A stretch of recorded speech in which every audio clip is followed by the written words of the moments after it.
Yo, what is going on, guys? It is yours truly, LastChanceFPS, or you could call me by my name, Chance. And in today's video, I want to go over what I believe to be the best settings to use here in Black Ops Cold War and go into depth what settings I use and even see if these are the right ones for you guys as well. Now, by no means am I saying that every single setting I'm about to go over is the exact same ones that you should use, because simply put, that just is not the case. A number of these are definitely subjective and are things that I am accustomed to and fit my playstyle, but at the same time, there are a number of them that are just objectively better that I at least strongly recommend you try out for yourself. We got a lot to break down in today's video, so if you go on to enjoy it and you haven't already, be sure to drop a like, as well as hitting that subscribe button and turning on bell notifications to never miss a future video or live stream of mine here on my channel. Comment down below your guys' thoughts, as well as following my Twitch and all of my social media that I've linked in the description down below. And with all of that stuff being said, let's jump right into it.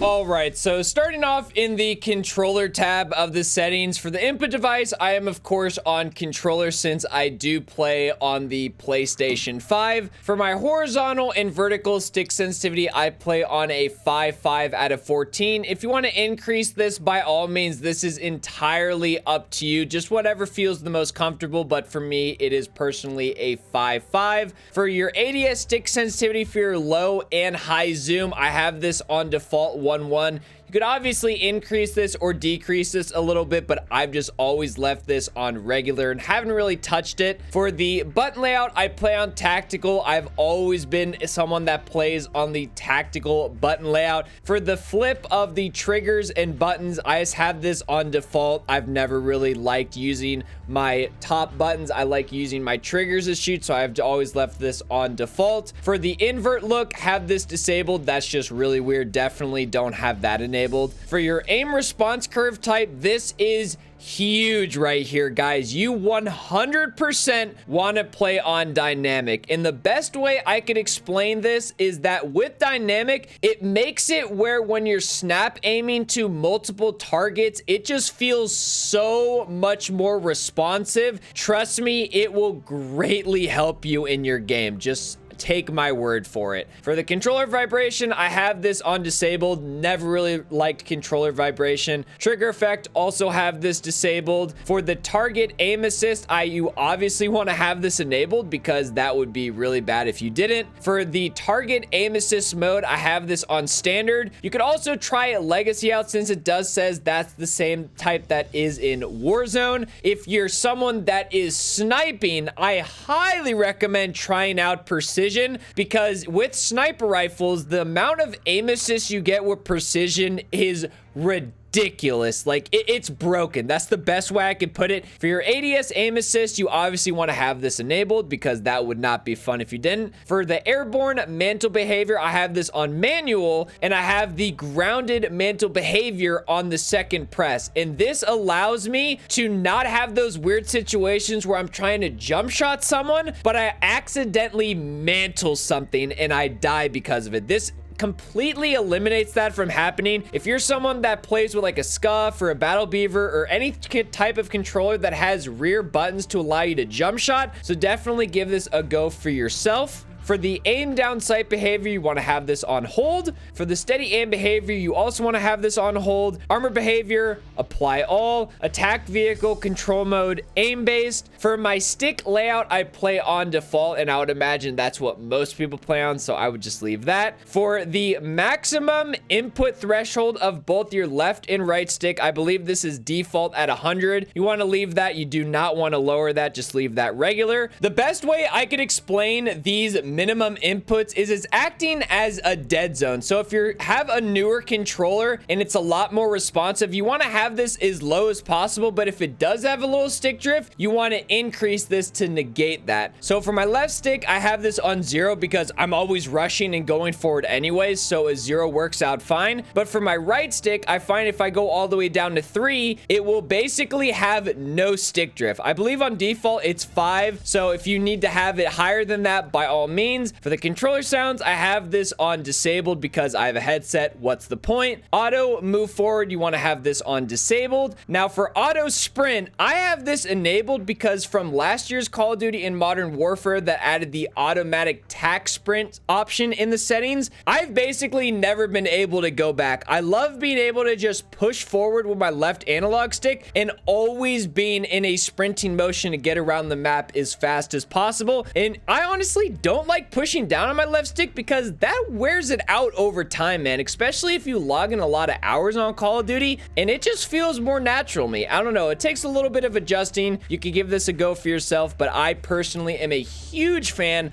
of the auto sprint setting here in Black Ops Cold War. Sprint canceled reload, I have this on disabled. If you have auto sprint on, you basically have to have this disabled, otherwise it will screw over your reload animations a lot and potentially get you killed in game, which you do not want to happen. Parachute auto deploy, have this on enabled. Equipment behavior, hold, interact, reload behavior, I have this on prioritize reload because for the most part, if I'm hitting square, I want to reload so it won't like maybe close something or just get in the way. I want to have this always where I'm reloading, and that is the top priority. So this is just what I currently have set at the moment. Next up for the graphics tabs, for the safe area bounds, I have this on default. Colorblind modes, I play disabled. Brightness, I have on default, which I believe is 50%. Ray tracing, I have disabled, so I could have the 120 hertz refresh rate enabled since I have a monitor that supports this high of a refresh rate using HDMI 2.0. You will have to have ray tracing off, of course,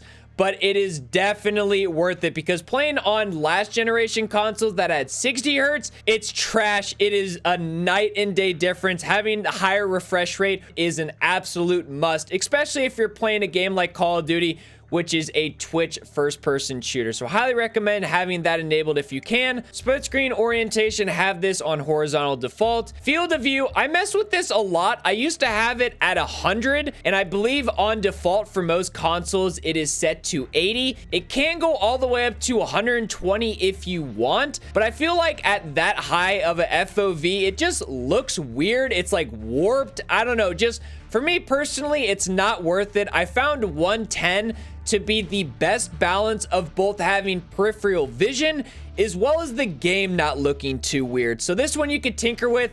In theory, the higher the better, but at the same time, I want my game to look normal. So this one is entirely up to you guys. For the ADS field of view, I have this unaffected. And again, this is a huge setting that I highly recommend everybody switch to affected for, since I believe by default it's set to independent. And it says for independent, aiming down sights will zoom the field of view to its intended value. So when you ADS, you'll notice your character is looking more down sight. It's changing your peripheral vision. But with affected, aiming down sights will zoom to a value closer to your field of view settings and does not apply to zoom magnifications over 4 times. So you'll notice if you're using a weapon with just regular iron sights, when you ADS, your peripherals will not change. And I found that it has so much less visual recoil with your gun. It makes using it at distance so much easier. And it's just one of those things where once I switched to it, I couldn't really go back. And I highly recommend giving this a try for yourself. Vehicle aiming field of view, I also have on affected. And then motion blur, I have this disabled. Next up for the audio tab, for my master volume, I have it at 75%. This is going to be completely different depending on what headset you guys are using, or if there's like a mix amp, or if it's just a simple plug and play. But for me, 75 is the highest I could have it set to, where basically my ears don't start bleeding. And especially in Black Ops Cold War, you want to be able to sound whore,